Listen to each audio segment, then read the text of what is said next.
procedure and practice, but the Speaker is bound by procedure and precedence, and every Speaker who has tackled that question refuses to get drawn into the partisan debate and looks at what the rules say and what previous speakers have done. I, like my predecessors, take a nonpartisan approach, and we look at the previous rulings and how they apply. And I issued a ruling which was in line with my predecessor, Speaker Milliken, and all of his predecessors. You won't find a speaker that has ordered a bill broken up because the rules just don't allow it. I'm a servant of the House. I'm not a political agent.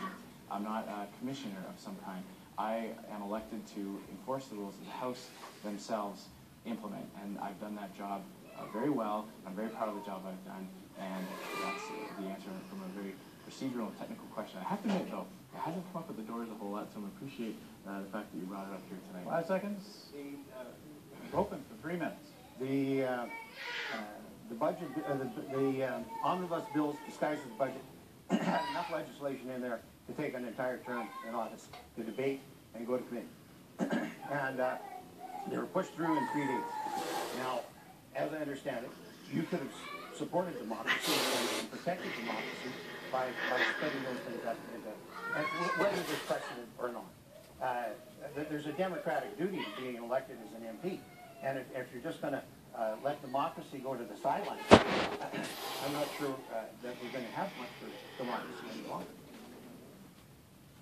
No, I didn't review it. I did. I heard it. I heard it. Yeah, but I can't remember word for word. Well, I wrote it, so I know it pretty well. Good. And I can assure you that that the rules that the House itself adopt and choose a speaker to enforce the rules that the House itself adopts does not allow for the speaker to unilaterally come in and become a political player and decide, based on political arguments, which bills to manage and how.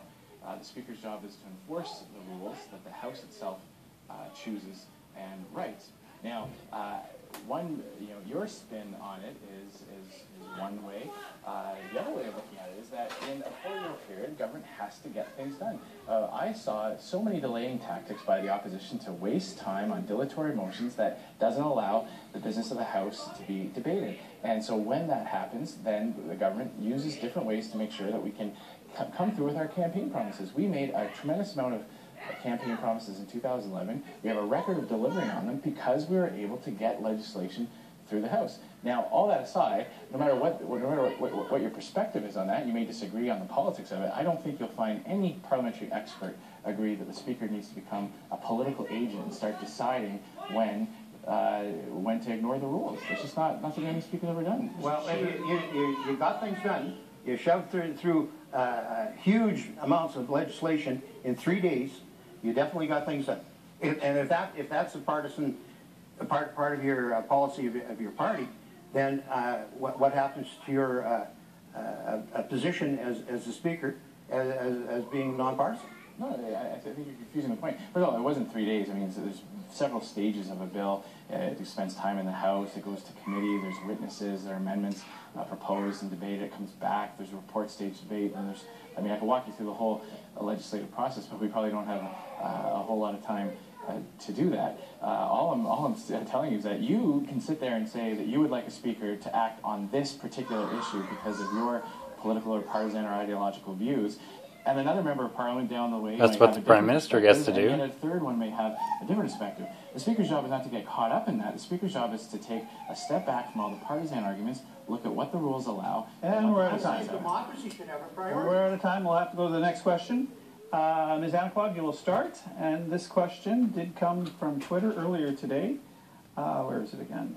If elected, what would you do to help support the development and growth of the creative industry sectors in Saskatchewan? Well, certainly the Liberal Party does have a plan to invest back into the creative industry. And I'm just kind of thinking in terms of some of the efforts and initiatives that were there, whether it's the film, et cetera.